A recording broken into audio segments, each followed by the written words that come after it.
يريد الله بكم اليسر ولا يريد بكم العسر. السلام علیکم ورحمۃ اللہ وبرکاتہ نحمده ونصلی علی رسوله الکریم اما بعد قال اللہ تبارک وتعالی انی جاعلک للناس اماما وقال تبارک وتعالی وجعلنا منهم ائمة يهدون بأمرنا لما صبروا وكانوا بآياتنا يوقنون وقال رسول اللہ صلی اللہ علیہ وسلم خیرکم من تعلم القرآن وعلمہ۔ ائمہ حضرات جو مسجد میں نماز کی امامت کے فرائض انجام دیتے ہیں، ان کی خدمت میں کچھ ہدایات پیش خدمت ہے۔ سب سے پہلی بات، امام صاحب کا کیا مقام اور مرتبہ ہے، ایک عالم دین کا کیا مقام اور مرتبہ ہے، اپنی کیا پوزیشن ہے، اپنی کیا حیثیت عرفی ہے، اس کو سمجھنے کی ضرورت ہے۔ امام صاحب کا منصب انبیاء کرام علیہم السلام کی وراثت اور ان کی جانشینی کا منصب ہے۔ یہ مقام اور مرتبہ اللہ رب العزت نے قرآن مجید کے ساتھ وابستگی کے صدقے میں عنایت فرمایا ہے۔ اللہ رب العزت نے قرآن مجید پڑھنے اور پڑھانے کے ساتھ جن لوگوں کو وابستہ کیا ہے، ان کا مقام بہت اونچا، بلند و بالا تر ہے۔ دنیا والوں سے اگر ہم ساری دنیا میں ایک سوال کریں کہ سب سے اونچی پوسٹ اور سب سے اونچا عہدہ اور ڈگری کون سی ہے، تو مختلف جواب مل سکتے ہیں۔ کوئی کہے گا ڈاکٹر صاحب، کوئی کہے گا انجینئر، کوئی کہے گا منسٹر، کوئی کہے گا پرائم منسٹر وغیرہ۔ لیکن صادق المصدوق جناب محمد الرسول اللہ صلی اللہ علیہ وسلم نے فرمایا، تم میں سب سے بہترین وہ لوگ ہیں جو قرآن مجید پڑھتے اور پڑھاتے ہیں، جو قرآن مجید کے ساتھ وابستہ ہے۔ ظاہر ہے کہ مساجد کے ائمہ حضرات مکاتب میں اور مدارس میں، اس کے ساتھ درس و تدریس میں بھی وابستہ ہوتے ہیں، قرآن مجید کے ساتھ ان کا رشتہ ہے، تو وہ حاملین کتاب اللہ ہے، ان کا مقام بہت اونچا، بلند و بالا تر ہے۔ تو ہمیں کبھی بھی اس تعلق سے احساس کمتری کا شکار ہونے کی ضرورت نہیں ہے۔ اعتدال کی ضرورت ہے۔ دنیاوی اسباب نہ ہونے کی وجہ سے، مالی فراوانی کے فقدان یا کمی کی وجہ سے کبھی بھی احساس کمتری کی ضرورت نہیں ہے کہ وہ فلاں اس طرح گھوم رہا ہے، اللہ نے اس کو مال دیا ہے، میری نگاہ اس پر کبھی نہ اٹھے۔ فلا یغررک تقلبہم فی البلاد، یہ جو رام شام گھوم رہے ہیں، یہ اڈانی اور امبانی، اس سے ہماری نگاہیں خیرہ نہ ہو۔ رب نے ہمیں جو دولت دی ہے، قرآن مجید کی جو دولت دی ہے، اس سے بڑی کوئی دولت نہیں ہو سکتی ہے، اس پر ہمارا ایمان اور یقین ہونا چاہیے۔ تو مالی اعتبار سے فائنینشلی کمزوری یہ اللہ کی طرف سے ہے، ان اجری الا علی اللہ، ہمارا اجر تو اللہ کے پاس ہے۔ تو اس تعلق سے کبھی احساس کمتری کا ہم شکار نہ ہو۔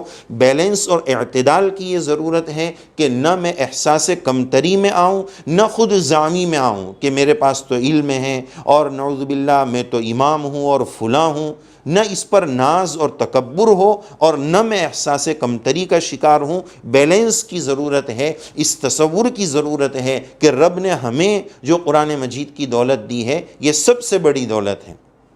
آج ایک بات دیکھی جاتی ہے کہ مکتب میں پڑھانے والے مولانا ہیں، اگر ان سے کوئی سوال کرتا ہے، بطور خاص دارالعلوم میں پڑھانے والے کوئی شیخ الحدیث ہے یا بڑے استاد ہیں، وہ معلوم کر لیں کہ جناب آپ کیا خدمت انجام دے رہے ہیں، کیا مشغلہ ہے۔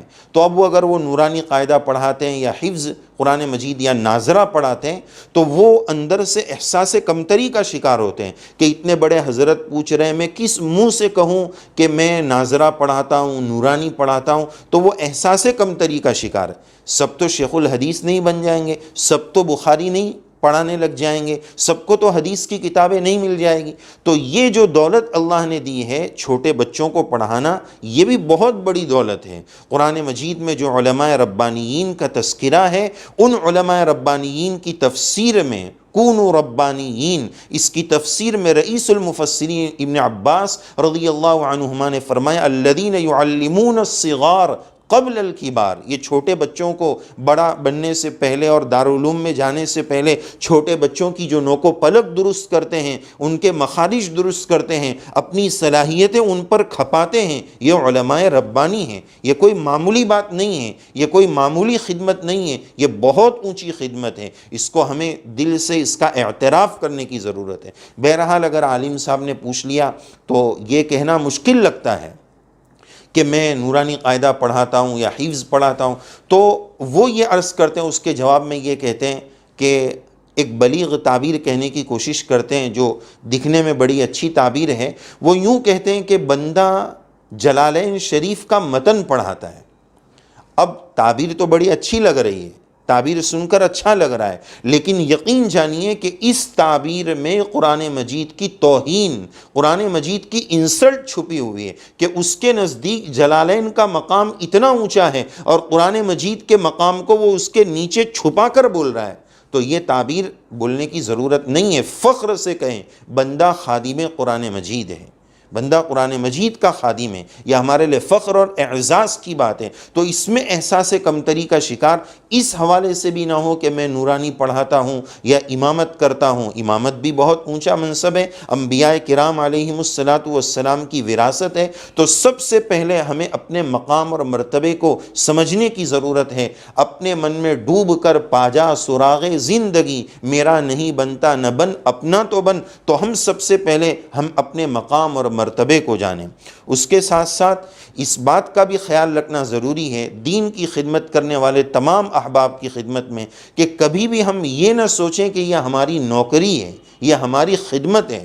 بہت سارے حضرات تعبیر میں خطا کر جاتے ہیں اور کہتے ہیں میں فلاں مدرسے میں نوکری کرتا ہوں، فلاں مسجد میں امامت کی نوکری کرتا ہوں۔ بھائی امامت خدمت ہے، یہ کوئی نوکری نہیں ہے۔ ان اجریہ الا علی اللہ، اجر تو اللہ دیں گے، یہ ایک خدمت ہے، یہ نوکری نہیں ہے، اس کا ہم خاص خیال رکھیں۔ اس کے ساتھ ساتھ امامت جو نماز کی ذمہ داری ہے، یہ اہم ترین ذمہ داری ہے۔ نماز میں بندہ اللہ رب العزت سے راز و نیاز کرتا ہے۔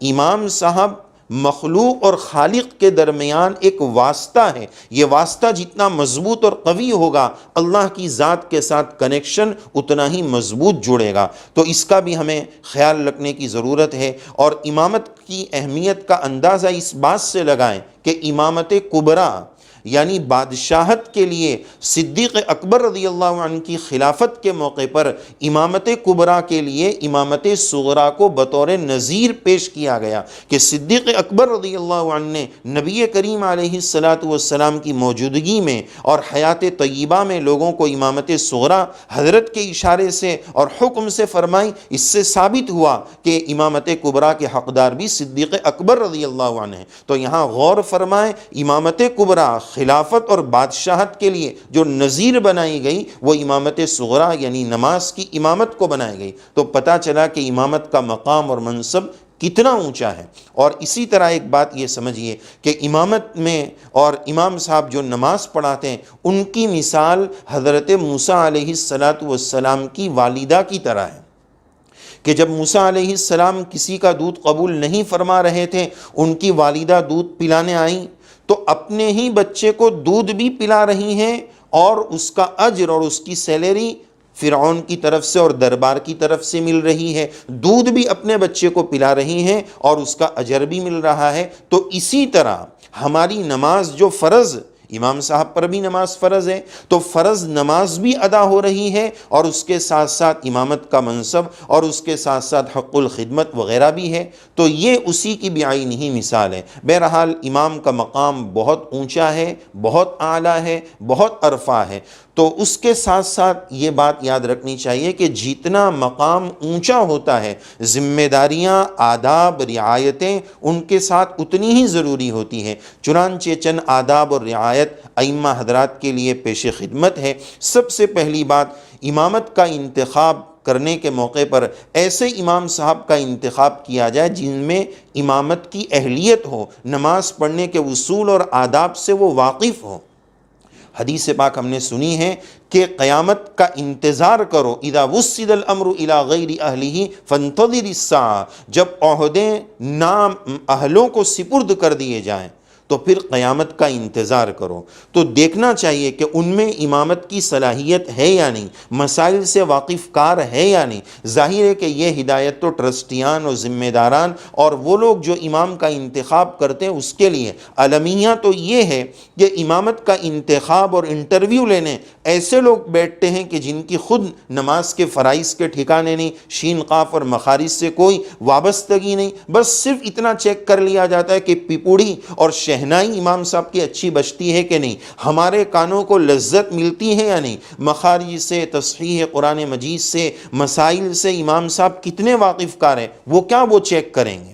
تو امامت کا انتخاب یہ بہت اہم مرحلہ ہے۔ اس کے لیے جو بڑے علماء کرام ہیں ان کی مدد لی جائے کہ ہم اپنی مسجد میں ایک امام صاحب کا انتخاب کرنا چاہتے ہیں، آپ ذرا انٹرویو لے لیں تاکہ ہمیں پتہ چل سکے۔ ایسے لوگوں کو انٹرویو لینے کے لیے بٹھایا جائے، نہ کہ نااہل ٹرسٹیان اس کا امام صاحب کا انٹرویو لے لیں، وہ تو حافظ بھی نہیں ہیں، اور بعض ٹرسٹیان نماز کے بھی ان کے معاملے جو ہے درست نہیں ہیں، وہ امام صاحب کا کیا انٹرویو لیں گے؟ تو پہلی بات، ایسے امام کا انتخاب کریں جو امامت کی اہلیت رکھتے ہو، ان میں لیاقت اور صلاحیت ہو۔ اسی طرح یہ بات یاد رکھنی چاہیے، حضرات صحابہ رضی اللہ عنہم سب سے زیادہ امامت سے گھبراتے تھے کہ یہ ایک بہت بڑی ذمہ داری ہے۔ اب جب ہم نے اس بڑی ذمہ داری کو قبول کیا ہے تو پھر اس کے جو آداب ہے، اس کی جو رعایتیں ہیں، اس کا بھی ہمیں اہتمام کرنا ہے۔ اور یہ سیلری کی طرف اور تنخواہ کی طرف جو ہماری توجہ ہو کہ بھئی یہ تو بہت کم ہے، ہمیں یاد رکھنا چاہیے جب ہم مدرسے میں پہلی مرتبہ پڑھنے گئے، داخلہ شرائط میں جو آداب بتائے گئے تھے اس میں یہ بات بتائی گئی کہ یہاں کھانا ایسا ہوگا، اس طرح کا کھانا، اس طرح کی لائف، یہ ہم نے پہلے دن سے طے کر لی تھی۔ تو اب انشاءاللہ اس کو مرتے دم تک برداشت کرنا ہے۔ اللہ کے دین کی اشاعت کے لیے، دین کی خدمت کے لیے ان قربانیوں کو ہمیں جو ہے برداشت کرنے کی صلاحیت اپنے اندر پیدا کرنے کی ضرورت ہے۔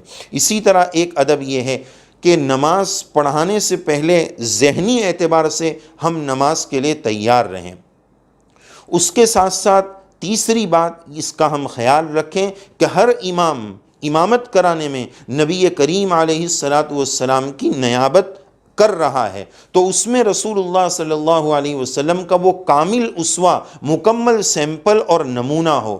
بہت سارے ائمہ حضرات اسبال ازار کے شکار ہوتے ہیں، ان کا پیجامہ ٹخنے سے نیچے لٹک رہا ہوتا ہے، جس کو فسق اور ایسے شخص کو فاسق قرار دیا گیا ہے۔ داڑھی کٹائی جا رہی ہے، یک مشت داڑھی نہیں ہے، اور سگریٹ نوشی اور تمباکو مجمع کے سامنے کھا رہے ہیں۔ اس طرح کی چیزیں خود امام صاحب کی امیج کو لوگوں میں ڈیمیج کرے گی، متاثر کرے گی۔ امام صاحب کو چاہیے کہ وہ اپنا ایک وقار اور ایک مقام لوگوں کے اندر بنا کر رکھیں۔ ایسا فسق اور ایسا فجور اور ایسی باتیں جو منصب امامت کی شایان شان نہ ہو وہ نہ کی جائے۔ اسی طرح لوگوں کے ساتھ تعلقات امام صاحب کتنے رکھیں، اس میں بیلنس اور اعتدال کی ضرورت ہے۔ ایسا بھی نہ ہو کہ کسی مقتدی سے بات ہی نہیں کر رہے ہیں، ان کے احوال سے کوئی واقفیت ہی نہیں ہے، بس اپنی نماز پڑھا ہے، پانچوں وقت بھاگ کر چلے گئے، مقتدیوں سے کوئی کنیکشن نہیں ہے، تو ان کی اصلاح، ان کے مسائل کون حل کرے گا؟ تو اتنا بھاگنے کی بھی ضرورت نہیں، اور اتنا گھل مل جائے کہ راستوں میں ان کے ساتھ چائے پر بیٹھ گئے، ادھر بیٹھ گئے، ادھر بیٹھ گئے، اور گپ شپ اور اناپ شناپ میں ہم ان کے ساتھ لگے رہیں، تو پھر ہمارا مقام ان کے نزدیک نہیں رہ پائے گا۔ تو اس لوگوں کے ساتھ، مقتدیوں کے ساتھ کتنا تعلق ہونا چاہیے، اس میں بھی بیلنس اور اعتدال کی ضرورت ہے۔ اسی طرح ایک ہدایت یہ ہے کہ بہت سارے ائمہ حضرات ٹرسٹیان کی نگاہ میں منظور نظر ہونے کے لیے ان کی چاپلوسی کرتے ہیں، ان کی تملق کرتے ہیں، اور ان کو اچھا لگانے کے لیے ایران توران کی خبریں ادھر کی ادھر اور ادھر کی ادھر کرتے ہیں۔ یہ تملق اور چاپلوسی بالکل درست نہیں۔ اللہ نے جو ہمیں مقام دیا ہے، ان کے پاس دو پیسے زیادہ ہوں گے، لیکن اس کا یہ مطلب نہیں ہوگا کہ امام صاحب ان کی چاپلوسی کریں اور ادھر کی باتیں ادھر لگائیں، یہ بالکل درست نہیں ہے، امام صاحب کی شان کے خلاف ہے۔ اسی طرح سب سے اہم بات یہ ہے کہ امام صاحب کی تلاوت درست ہو، ان کے مخارج درست ہو۔ آج کوشش یہ کی جاتی ہے کہ سستے سے سستا امام مل جائے، تھوڑی تنخواہ پر راضی ہو جائے۔ ایک مرتبہ ایسا ہوا کہ ایک عزیز ہمارے ساتھ ایک جگہ نماز پڑھنے کے لیے چلے، انہوں نے کہا کہ یہاں کے امام صاحب اچھا نہیں پڑھتے ہیں۔ ہم نے کہا بہت ساری جگہ ابھی یہی صورتحال ہے، اور اس میں امام صاحب کا قصور نہیں ہے، اس میں قوم کا قصور ہے۔ آپ مال اچھا دو گے تو مال اچھا ملے گا۔ اچھے پڑھنے والے بیرون ملک چلے جاتے ہیں، گلف چلے جاتے ہیں، قطر چلے جاتے ہیں، وہاں امام کا جو مقام ہوتا ہے اور مالی اعتبار سے جو ان کی سیلری ہوتی ہے وہ سب اچھی چیزیں ہونے کی وجہ سے اچھا مال باہر چلا جاتا ہے۔ ہم چاہتے ہیں پیسہ بھی کم لگے اور مال بھی اچھا مل جائے، اچھے پڑھنے والے مل جائے، یہ کیسے ہوگا؟ تو ہمیں بھی دونوں طرف سے ٹرسٹیان اور ذمہ داران اور محلے کے ذمہ داران کی بھی ذمہ داری ہے اور امام صاحب کی بھی ذمہ داری ہے۔ تو بہرحال امام صاحب ایسے ہوں جن کی تلاوت درست ہو، مخارج درست ہو، خالی آواز اچھی ہے، باریک ہے، اتنا دیکھنا کافی نہیں ہے، ان کی تلاوت کا کیا حال ہے وہ بھی دیکھنا چاہیے۔ اور امام صاحب کو خود فیصلہ کرنا چاہیے کہ میری تلاوت کیا لہن جلی سے پاک ہے، میں نماز پڑھانے کا حقدار ہوں، میں اگر تلاوت کروں گا تو لوگوں کی نماز متاثر نہیں ہوگی، اس کا خود امام صاحب خیال رکھیں۔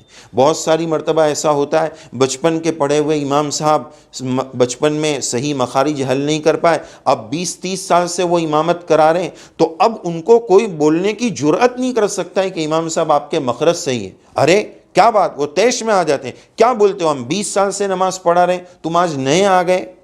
تو یاد رکھنا چاہیے اگر ہمیں اپنی کوتاہی پر، اپنی خطا پر کوئی پیار و محبت کے ساتھ مطلع کریں تو ہم اس کی تحقیق کریں کہ یہ اپنی بات میں کتنا سچا ہے، وہ واقعتاً سچا ہے تو پھر اس کی اصلاح کی فکر کریں یا اس جگہ کو کسی اہل کے سپرد کرنے کی فکر کریں۔ یہ نہ ہو کہ ہم لہن جلی کے ساتھ، ہمارا قرآن مجید درست نہ ہو، لہن جلی کے ساتھ نماز پڑھا رہے ہیں، قوم کا کیا ہو رہا ہے، ان کی نماز کا کیا ہو رہا ہے، اس سے ہمیں کوئی سروکار نہ ہو، ہمیں صرف اپنی ڈیوٹی اور اپنی نوکری اور اپنی سیلری سے سروکار ہو، یہ بالکل غلط ہے۔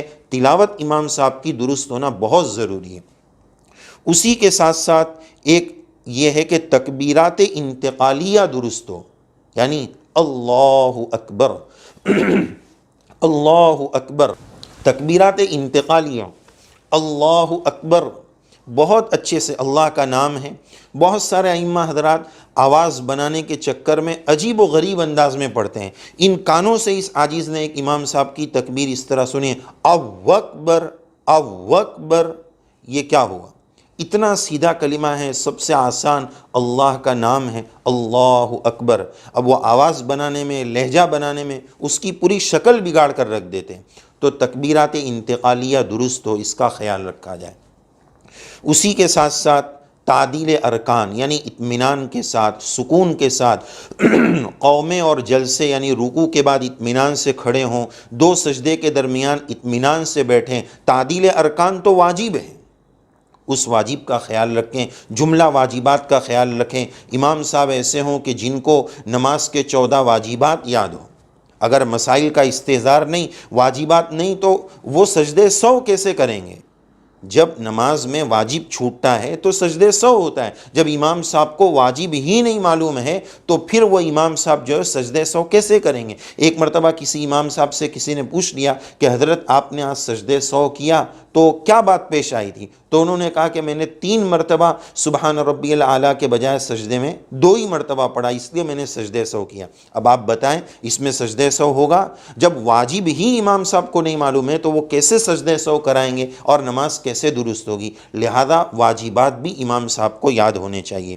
اسی طرح امام صاحب کو چاہیے کہ وہ حرام اور مشتبہ اور شک شبے والی چیزوں سے مکمل اجتناب کریں، اپنے آپ کو بچائے، اس کا اہتمام کریں، اور اس کے ساتھ ساتھ طہارت کا اہتمام ہو، وضو اہتمام کے ساتھ کریں، اہتمام کے ساتھ پاکیزگی کا خیال رکھیں، کپڑے پاک صاف ہو، کوئی شک شبہ نہ ہو، ناپاکی کا کوئی خطرہ نہ ہو۔ بلکہ بعض ائمہ اور حرمین شریفین کے بعض ائمہ کے بارے میں یہ بات سننے میں آئی ہے کہ وہ ہر نماز کے لیے باقاعدہ وضو کے ساتھ غسل کا بھی اہتمام کرتے ہیں۔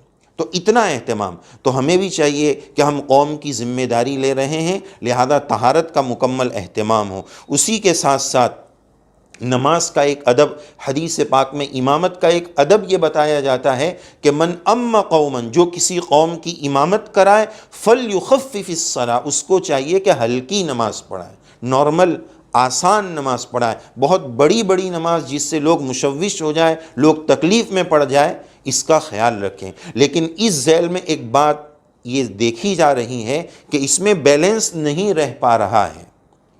اس کا ہلکی نماز پڑھانا ہے، لیکن ہلکی میں اعتدال اور بیلنس کی ضرورت ہے۔ لوگ تو چاہیں گے کہ 3 آیت فجر میں بھی پڑھا کر ہمیں جلدی چھٹی کر دو تاکہ ہم جا کر واپس دوبارہ سو جائیں، تو فجر میں تو طویل قرات ہے، کبھی کوئی عذر آ گیا، کوئی مسئلہ آ گیا تو الگ بات ہے، کوئی بچہ رو رہا ہے، کوئی پریشانی ہو گئی، لائٹ چلی گئی، ایسی صورت میں نماز کو شارٹ کرنا، خود نبی کریم علیہ السلام سے بچے کے رونے پر نماز کو مختصر کرنا ثابت ہے۔ لیکن ہر موقع پر قوم کی رعایت کرنا کہ بھائی سنت بھی چھوٹ جائے اور 3 آیت اور چھوٹا چھوٹا پڑھ کر ہم رکوع کر دیں، یہ بھی درست نہیں ہے۔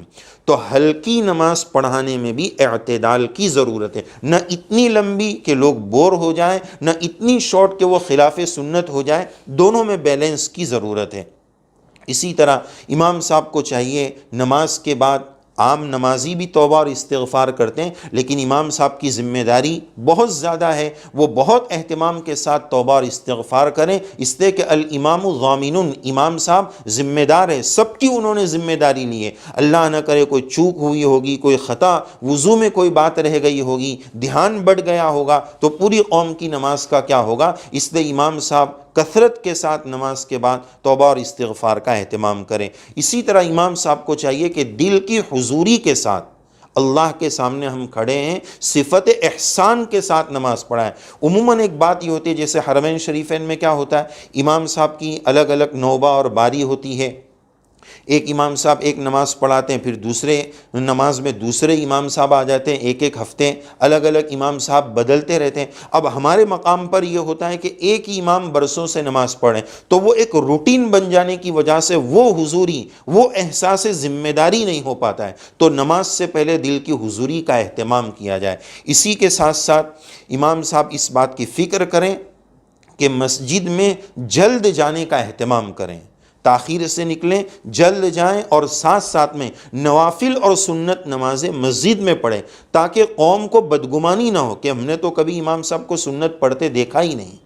یہ اچھی بات ہے کہ اپنے گھروں کو قبرستان نہ بنائے، حدیث شریف میں جو ذکر ملتا ہے تو سنتیں گھر میں بھی پڑھنی چاہیے، لیکن یہاں امام صاحب ایک بہت بڑے رول ماڈل بستی کے لیے، محلے کے لیے، تو قوم کو بدگمانی سے بچانے کے لیے اور مسجد کے احوال اور دل کی حضوری پہلے سے مل جائے، اس لیے تھوڑا جلدی جا کر سنت و نوافل قبلیہ اور بعدیہ، پہلے کی سنتیں اور بعد کی سنتیں بھی مسجد میں ادا کرنے کا اہتمام کریں۔ اسی کے ساتھ ساتھ اور ہدایت میں یہ بھی ہے کہ بات تھوڑی چھوٹی سی ہے لیکن بڑی اہم ہے کہ امام صاحب اور مؤذن صاحب کے تعلقات بڑے اچھے ہونے چاہیے۔ امام صاحب کو چاہیے کہ مؤذن صاحب کی تنخواہ کم ہے، وقتاً فوقتاً ان کی خدمت میں ہدیہ بھی پیش کرتے رہیں تاکہ دونوں کا دل ملا ہوا رہے۔ امام صاحب نہیں رہیں گے تو ان کو نیابت کرنی ہے، ورنہ اگر ایک دوسرے سے کراس ہوں گے تو پھر وہ ایک دوسرے کی معاونت نہیں کر پائیں گے۔ لہذا امام اور مؤذن صاحب کے تعلق بھی اچھے ہونے چاہیے۔ اسی کے ساتھ ساتھ امام صاحب کو چاہیے کہ وہ اس بات کا استحضار رکھیں کہ میں صرف نماز پڑھانے کی ذمہ داری نہیں ادا کر رہا ہوں، بلکہ اس محلے کا میں امام ہوں، ذمہ دار ہوں، ان کے ایمان و یقین کی، ان کے مسائل کی ہمیں فکر کرنی ہے، ان کی تعلیم و تربیت کی بھی فکر کرنی ہے کہ ہمارے نمازی نماز میں کیا غلط کر رہے ہیں، کن باتوں کی طرف توجہ دینے کی ضرورت ہے۔ فجر اور عصر یہ 2 نمازوں کے بعد سنتیں نہیں ہیں، تو ان دونوں نمازوں کے بعد تعلیم کا اہتمام، مسائل کی تعلیم کا اہتمام امام صاحب کو کرنا چاہیے۔ اسی طرح جیسے کہ عرض کیا گیا کہ فضائل کی تعلیم کے ساتھ ساتھ امام صاحب اگر عالم ہیں اور باصلاحیت عالم ہیں اور مفتی صاحب ہیں تو ان کو چاہیے کہ وہ مسائل کی تعلیم کا بھی اہتمام کریں۔ امت کو مسائل کون سکھائے گا؟ دعوت کی مبارک محنت میں یہ بتایا جاتا ہے کہ مسائل سے تعرض نہ کیا جائے، تو اب امت کو مسائل کب پتہ چلیں گے؟ وہ ان کا اپنا ایک دائرہ کار اور سرکل ہے، تو اس کے حساب سے وہ فضائل تک محدود ہیں۔ لیکن اگر بستی میں امام صاحب بھی، عالم صاحب بھی مسائل امت کو نہیں بتائیں گے تو امت کو مسائل کیسے پتہ چلیں گے؟ تو امام صاحب کو چاہیے کہ ایک آدھ نماز کے بعد مسائل کی کتاب کی تعلیم کریں، تاکہ وہ کتاب سامنے ہوگی تو سمجھانا آسان ہوگا۔ اور امام صاحب کو چاہیے کہ اس کتاب کا پہلے سے مطالعہ کرے، یہ نہیں کہ پھر کتاب کھول لی اور وہ پتہ ہی نہیں کہ اس میں کیا لکھا ہوا ہے۔ جیسے ایک صاحب پڑھنے لگے کما حقہ کو کما حقہ، بھئی حقہ کیا چیز ہے؟ تو پہلے سے اس کا مطالعہ ہوگا تو اس کو صحیح طور پر پڑھ پائیں گے، امت کو سمجھا پائیں گے۔ اسی طرح امام صاحب کی ایک بہت اہم ذمہ داری اصلاح صفوف، صفوں کو درست کرنا۔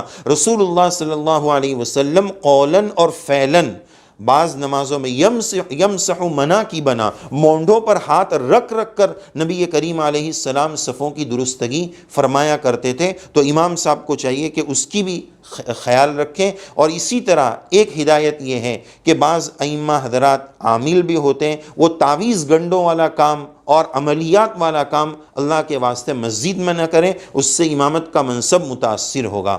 اسی طرح ایک ہدایت یہ ہے کہ تنخواہ پر جب بہت زیادہ نگاہ ہوتی ہے تو معمولی عذر کی وجہ سے امام صاحب ایک مسجد چھوڑ کر دوسری مسجد چلے جاتے ہیں۔ ان کی نگاہ میں وہ رکھتے ہیں کہ ہمارے شہر میں اتنی مسجدیں ہیں، ادھر اتنی تنخواہ ہے، ذرا سا وہ امام ادھر سے ادھر ہو رہا ہے تو 1000 تنخواہ کے لیے 20 سال کی پرانی جگہ چھوڑ کر 1000 کے لیے وہاں چلے گئے، یہ بالکل مناسب نہیں۔ اللہ نے جو دیا ہے اسی پر ہم قناعت کے ساتھ رہیں گے، انشاءاللہ اللہ تعالیٰ اسی میں برکت دیں گے۔ تو خلاصے کلام یہ کہ معمولی عذر کی وجہ سے، ہاں کوئی بہت بڑا مسئلہ پیچیدہ ہو گیا تو الگ بات ہے، لیکن معمولی عذر، خاص طور پر تنخواہ کی معمولی سے ڈفرنٹ اور فرق کی وجہ سے ایک جگہ کو چھوڑ کر دوسری جگہ نہ جائیں۔ اور بعض ائمہ اپنے وقار کو اس طرح بھی ڈیمیج کرتے ہیں، متاثر کرتے ہیں، اگرچہ قوم نے آنکھیں موند لی ہے کہ امام صاحب کی بھی اپنی ضروریات ہیں، لیکن امام صاحب کو چاہیے کہ وہ کبھی بھی اپنی سیلری اور تنخواہ میں اضافے کی درخواست نہ کریں۔ وہ ان کی ذمہ داری ہے، اللہ ان کی پکڑ ضرور کریں گے کہ تم نے امام صاحب کو چوسا ہے، ان سے فائدہ اٹھایا ہے، لیکن ان کی فکر نہیں کی ہے، ان کے بھی گھر بار ہے، ان کے بھی بچے ہیں، یہ سب چیزیں وہ ٹرسٹیان کی ذمہ داری ہے۔ لیکن ہمارے اکابر کا طرز یہ رہا ہے، چاہے وہ مدارس میں ہو، چاہے وہ مساجد میں ہو، چاہے وہ مکاتب میں ہو، از خود سامنے سے انہوں نے کبھی بھی تنخواہ میں اضافے کی درخواست نہیں کی ہے۔ یہ اپنے مقام کو بھی مجروح کرے گا، اور مان لیجئے اگر انہوں نے ہماری بات ایکسیپٹ بھی کر لی، 1000 بڑھا بھی دیا، تو کبھی بھی تانا دیں گے کہ تمہارے بولنے پر میں نے ہی تمہارا 1000 بڑھایا تھا، کوئی احسان نہیں کیا تھا 1000 بڑھا کر، لیکن وہ احسان جتائیں گے۔ اس لیے ہم اس رب سے مانگیں جو احسان جتانے والا نہیں ہے، وہ احسان کرنے والا ہے۔ اللہ رب العزت ہمیں ان ہدایات پر عمل کی توفیق نصیب فرمائے، اور اللہ رب العزت ہمیں نماز کا خشوع اور خضوع نصیب فرمائے۔ جن آداب کی رعایت کے ساتھ نماز پڑھانی چاہیے، اللہ رب العزت جملہ ائمہ عظام کو ان آداب کی رعایت کے ساتھ نماز پڑھانے کی توفیق عطا فرمائے۔ اللہ تعالیٰ ان ہدایات پر عمل پیرا ہونے کی توفیق نصیب فرمائے، آمین یا رب العالمین۔ وآخر دعوانا ان الحمد للہ رب العالمین۔ ویڈیو کے نیچے سبسکرائب کے بٹن پہ کلک کریں، بیل کے آئیکن پہ کلک کیجئے تاکہ ہر نئی ویڈیو کی نوٹیفیکیشن آپ کو مل جائے۔